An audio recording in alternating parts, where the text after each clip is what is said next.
Good evening, everyone. I'm meteorologist Dave Snider with the National Weather Service. Pleasure to see you again here on this 26th of June. Thanks for watching Alaska Weather. Remember, anytime you like, you can always use our 24-hour weather information number. The Alaska Weather Information line is always at 1-800-472-0391. Find us online at weather.gov/Alaska. Find me online at david.snider@noaa.gov. If you can't find what you're looking for, I'm always happy to assist you in any way possible.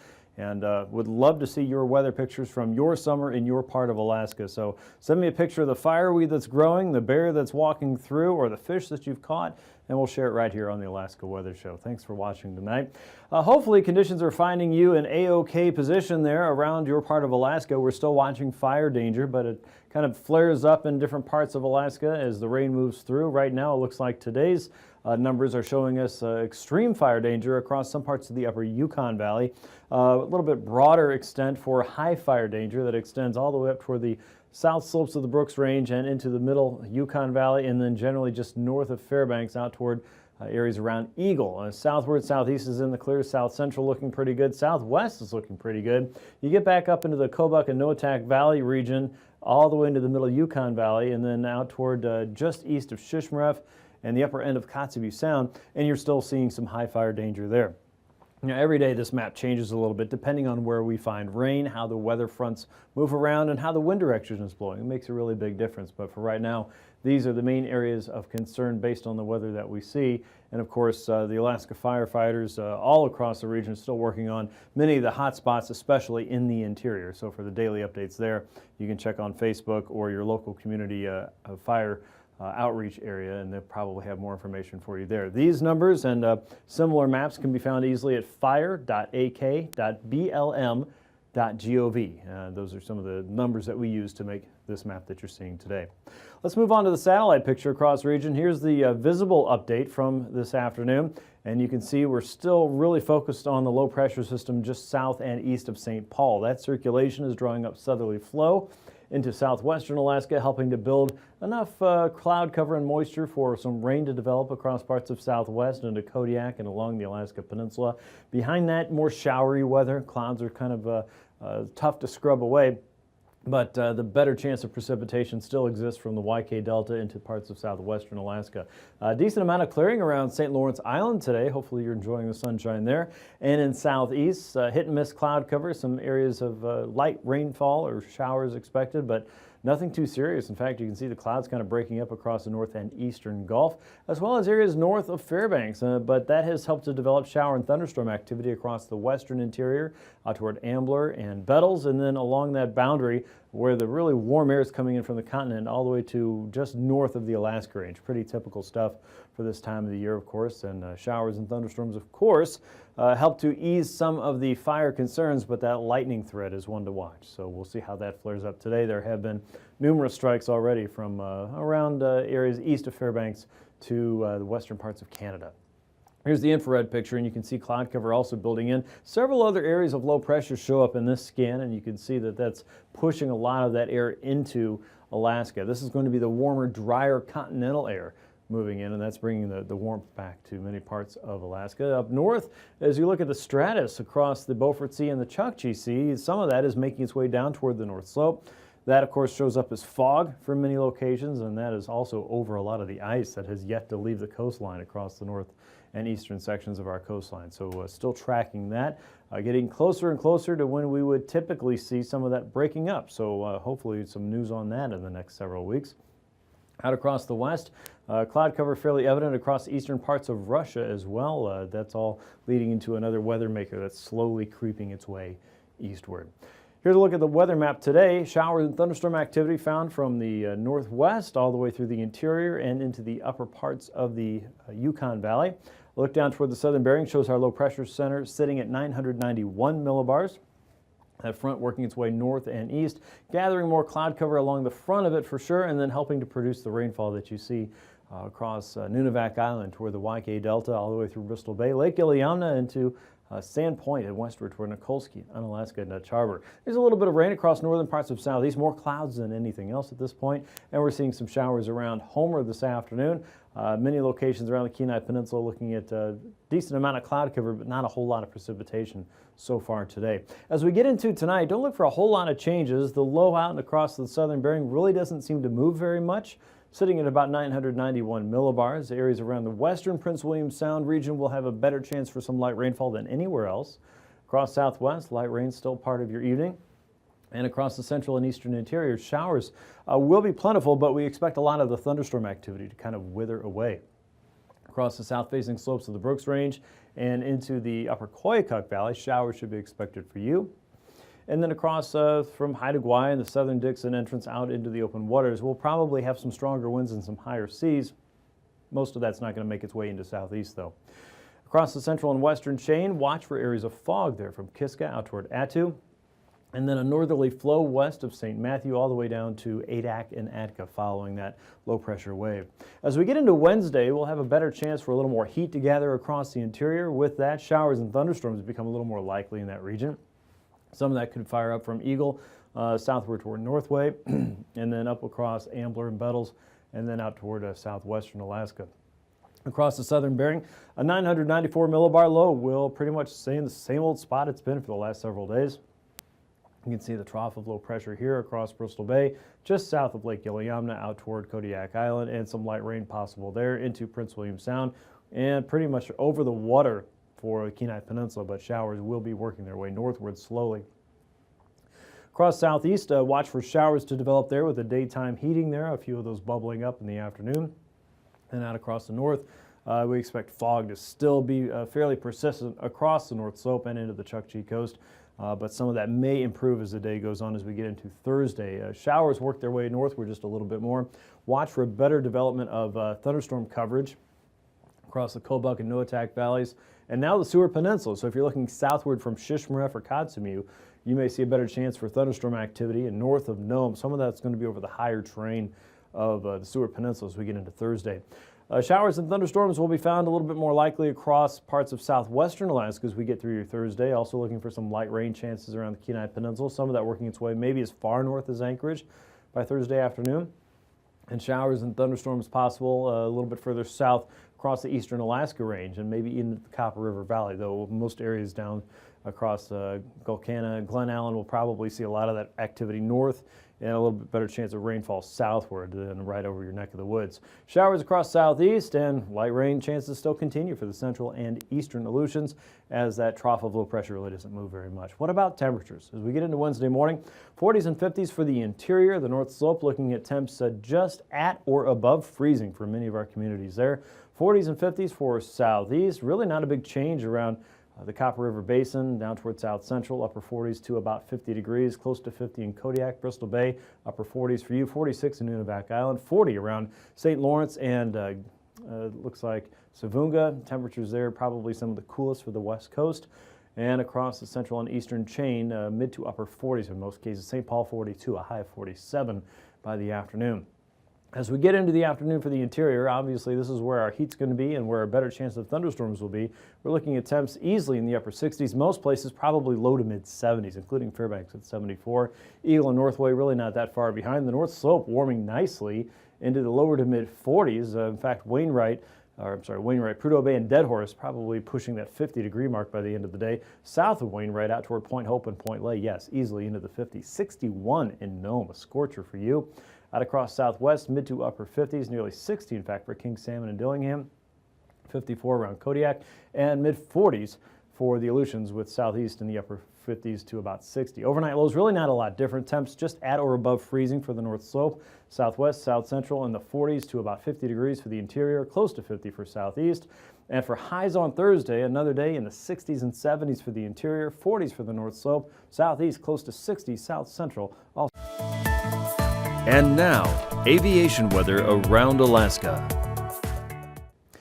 On to your aviation weather now. IFR conditions are expected to start around the eastern end of the Kenai Peninsula, around through Shelikof Strait, and really the periphery of Kodiak Island into the Central Gulf. Along the higher terrain of southeast into the northern Lynn Canal and very close to the capital city, expect to start near IFR conditions. Most of the inside passage will be under MBFR conditions. Areas in the Copper River Basin and closer to the coastline, eastern Prince William Sound, also looking at a smaller patch of IFR. Off the North coast, expect IFR conditions there with MVFR just hit and miss from Utqiagvik all the way out toward Prudhoe Bay and Dead Horse, and a little bit of a break until you get toward Kaktovik, and then MVFR sets back in. The Chukchi coast also looking at some hit and miss MVFR. IFR fairly widespread from the Pribilofs through the Aleutian Chain and along the Alaska Peninsula, and a little bit down in southwestern Alaska from Cape Newenham eastward toward Bristol Bay. Expect by Wednesday afternoon, some of that's going to clear up a little bit. You'll still be under MVFR conditions through the afternoon. IFR conditions linger around the central and northern Gulf with improvements noted across southeast, still under widespread MVFR. The Pribilof still under IFR conditions, it looks like. And westward, not a big change there for the central or western Aleutians. For your Thursday morning, status quo across the central and western Bering Sea. MVFR conditions hit and miss across the north slope. Most of the interior, again, looking pretty good. Looking for areas across the western Alaska range to see IFR conditions there and across the Gulf. IFR also looking to continue across the higher terrain for southeast. As we get into the afternoon, we're back to the changes there and some improvements for southeast with MVFR all the way through the inside passage and the outer coast. IFR stretching into the eastern end of Kenai Peninsula and most of the central and eastern Gulf. And the Bering Sea IFR conditions will last from St. Matthew down toward the Pribilofs in the central and western chain, all the way through in Alaska and Dutch Harbor. And then you see some improvements as you get into Bristol Bay, but MVFR should be fairly widespread there. Let's take a look at your pass conditions. Anaktuvik and Adigan Pass, we expect no problems there. VFR conditions for your Wednesday. As we get into Lake Clark and Merrill Pass, IFR conditions will start your day with some improvements noted throughout the afternoon on Wednesday. Rainy Pass right now looks to be A-OK. Windy Pass, expecting VFR conditions there, and for Isabel Pass as well. Mentasta Pass, we expect to see similar conditions there. Also looking for Tanita Pass to see a chance for marginal conditions through most of your Wednesday. Down to Portage Pass, the eastern side, as you saw, will start out and probably hold close to IFR. That'll be on the northern fringe, so a little bit of a change could really bring some big improvements there. And Chilkoot and White Pass also expected to start at IFR with improvements noted throughout the day toward MVFR. Wednesday morning freezing levels, things are pretty warm across most of Alaska right now, anywhere from 6,000 to 8,000 feet there for the central and northern parts of the interior, all the way down towards southeast where we see levels dip below 6,000 feet. Most of the Gulf is above 8 to 10. Out across the west, levels there range from about 6,000 to 8,000 feet. Most of the west coast holding between that 6,000 and 8,000 foot levels there. A surface freezing line just off the coast of the Chukchi Sea, as well as most of the Beaufort Sea coast there, just very close to Kaktovik and north of Prudhoe Bay and Dead Horse. So levels pretty far up there. What about icing potential? Even further up. Most levels are going to run around 8,000 to 10,000 feet to run into the freezing level there, so we're keeping this as isolated moderate across the west coast, the middle Yukon Valley, out across the Bering Sea coast and through the chain. There may be a few lower spots there closer to low pressure centers, but by and large most areas are not going to have a significant low level threat for icing potential, it looks like, through your Wednesday. Here's the jet stream, the fast quarter of kind of the motion that brings most of our surface weather to us, has that main quarter well south of the Gulf of Alaska and the North Pacific. Several areas of low pressure there, one of those across western Canada and another across the Bering Sea, bringing in a slight southwesterly flow, one of those there close to Bristol Bay in the eastern chain, and the other helping to encourage warmer weather into the interior. Nothing too unusual for this time of the year. Here's your 9,000 foot winds, low pressure in the Bering Sea, bringing in that broad southerly flow, 15 to 35 knots tops. That easterly flow coming in off the continent, 10 to 15 knots, with high pressure up around Kaktovik right now, bringing in that warmer weather. And a gentle westerly flow across southeastern Alaska continues. You see that's a little bit more of a south and easterly flow for the northern Gulf Coast and the interior. Wind speeds between about 20 and 25, easterlies across the Brooks Range 15 to 20, and north and westerly winds across the central and western chain, all feeding into low pressure very close to the Pribilof Islands there at 3,000 feet. Turbulence, better chance for turbulence than icing. Below 4,000 feet, you may run into some considerable moderate all the way from the southern end of Norton Sound into the Barren Islands and parts of the Kenai Peninsula, as well as the central chain. Watch out for some thumps and bumps there around Adak and Atka for your Wednesday. We'll be back with a look at your marine weather here in just a few minutes. We always knew the site was there, but we thought it was gone due to erosion. My grandfather would tell about the bow and arrow wars, about two kids, playing with darts, and one eye was poked, so the other kid's father came and did the same thing. So from that, it became a full-blown war. To see this excavation bring that story alive is one of the most fascinating things I've seen. I mean, the stories we've heard and the evidence they're pulling out from Nunasuk, it's no longer a legend, it's becoming a fact.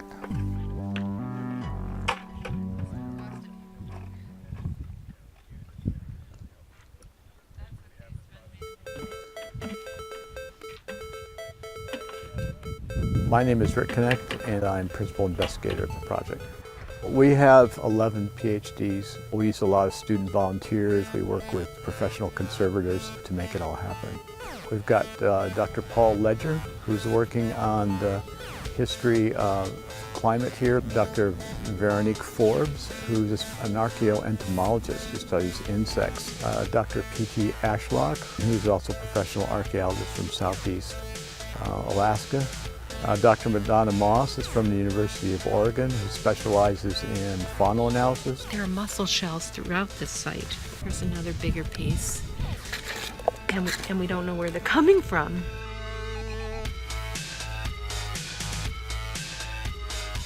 The Nunalak site was originally a village. Elders tell us that this site extended out about 200 feet. Since 2009, we've lost more than 30 feet on that piece of shoreline. And our 2009 and 2010 excavation blocks are completely gone already. It's very much a race against time. But this particular structure with a covered boardwalk running down the middle of it was an adaptation to the bow and arrow wars. That was a period of intense conflict between different native villages here in the YK Delta. And no one knew exactly when it had happened other than it happened before the Russians arrived. This collective communal house was burned down by attackers from another village up the Kuskokwim. We think it happened about 1640 based on carbon dates of the charred grass and so on the floor. We've been excavating Nunasuk for about 6 years now. I sent Rick a few pictures of artifacts I had from the locals. He came right over. He didn't even unpack. He went down the beach and they started walking and they started finding artifacts. Those first group was a tough bunch. There's these 3 students and a professor that come down and start looking for artifacts. Wind, rain, shine, they do it. My mind was saying, man, these guys are crazy. But they're trying to beat the erosions. We get bugs, we get weather, we get wind, we get rain. Ouch, there's one now. And so they're pretty challenging conditions. We put in as many hours as we physically can, 12 to 14 hours a day, 6 days a week, just so we can get to it in time. Pizza! Give me pizza!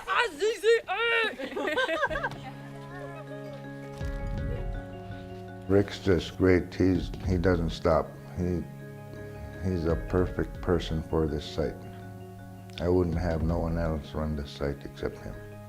Well, I first came to Alaska to work as a graduate student in 1983, and luckily it was a preserved site much like this one in Kodiak. And that one was also eroding, and we worked hard to get a sample from that, but at the same time our assumption was there were going to be more sites like that, and the whole thing washed out. There wasn't even a rock, a firecrack rock left behind. That was shocking. And we ended up only getting a 10% sample at best, and that's not going to happen again. We're getting things that normally you just see in museum collections. We've got arrows with the feathers still lashed to them, grass rope that was used to make dog harnesses, that kind of preservation.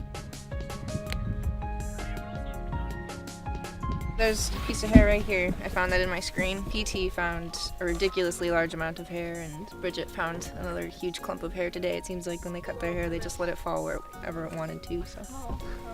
There's the lamp. The hair is kind of sticking out right there. It's all over the place, actually. There's been way hairier lamps, too. It's like, oh, you find hair, and you're like, oh, this is like a hair sample, and then you dig a little more, and then it's actually a lamp. Bridget found an earring in the screen. Yeah, that's definitely faunal. Yeah. and then it would have it goes up to about there, I think. So I don't know how they actually wore them, like how it fit in. Yeah, they kind of look like clip-ons. Yeah. I've heard that we're up to around 30,000 museum quality pieces, which will be coming back to Queen Hawk in 2017. We're hoping to get a cultural center built here, and then I'm hoping all the artifacts will remain in the village.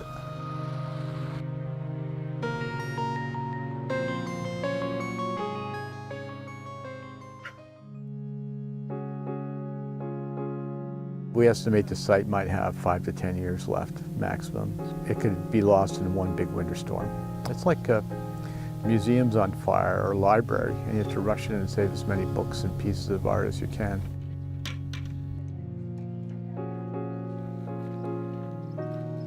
And we're seeing things that people remember from their childhoods. Elders have a chance to reacquaint themselves and their children with tangible remains of their heritage. Yeah, this project's been great. I'm just honored to be part of it, a small part of it.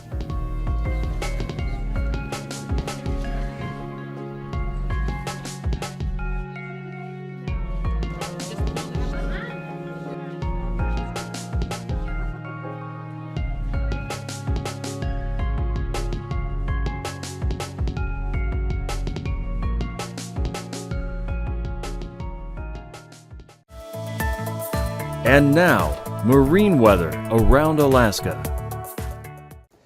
Time for a look at your sea ice edge, and no big changes across the Beaufort seacoast from the western and central end out to the east. You can see a little bit of marginal ice east of Kaktovik and Demarcation Point. Out west, we're still seeing a very slow erosion of the ice edge around the Chukchi coast. There is some changes out across the northern end of the coast. And we're nearing that point in the climatology that we would expect to see some changes along the Beaufort seacoast within the next month or so. So keep your eyes peeled on there if you're waiting for some openings to get the barge through or waiting on the ship to arrive. We are nearing that climatological point where that would be more likely to happen. Anytime that you like, you can check the latest sea ice conditions at weather.gov/Anchorage/ice. This is today's update, and you'll find that online. The weather in southeast, not too bad. Light southerly winds across most of the inside passages, 10 to about 20 knots, the strongest up around Lynn Canal as usual.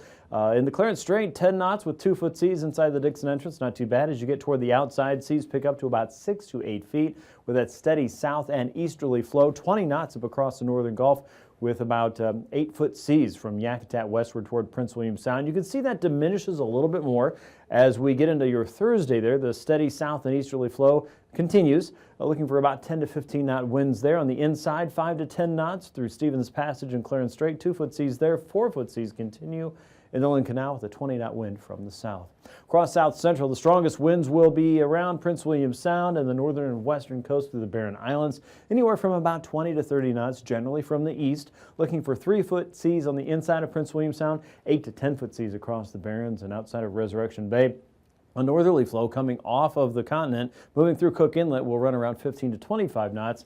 Coming out of Anchorage and the Susitna Valley down toward Kenai, you'll get seas from 3 to 6 feet because of that. For Thursday, winds diminish just a little bit, about 15 to 20 knots or so, 2 to 5-foot seas expected there. An easterly flow off of Kashamak Bay, 20 knots with a 6-foot sea, and 15 to 20 knot winds across the north and western Gulf, anywhere from about 6 to 8-foot seas, the highest of which will be just outside of Prince William Sound. But inside, winds will be up around 20 knots, but seas shouldn't be quite so bad, about 3-foot seas expected there. It's not flat, but it could be a lot worse, and we've seen it there. Sure, not a winter day in Prince William Sound.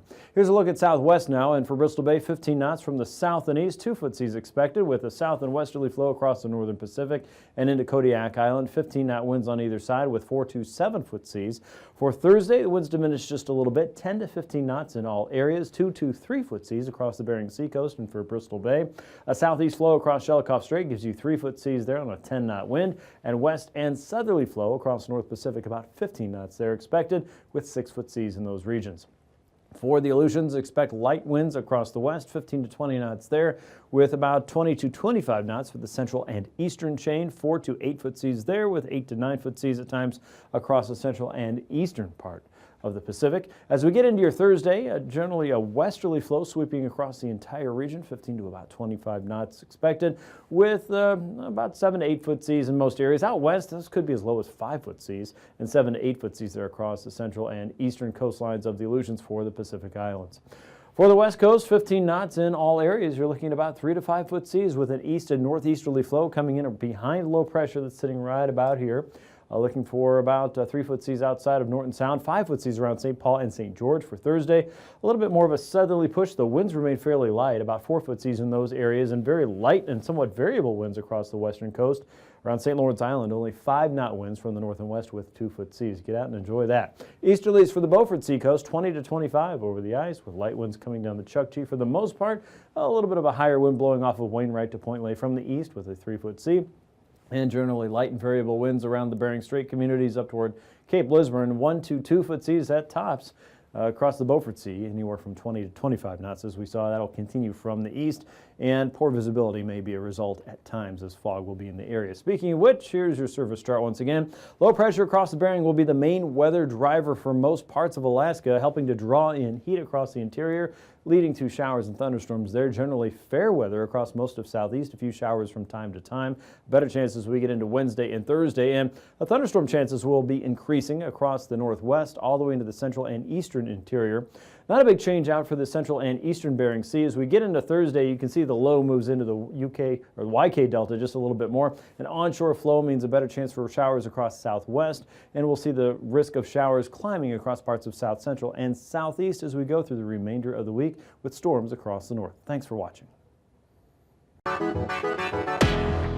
These forecasts are for planning purposes only. Call 1-800-WX-BRIEF for a formal pre-flight briefing. Always file a flight plan before you go flying. The U.S. Coast Guard Auxiliary urges you to leave a float plan with a friend or the harbor master before you go boating.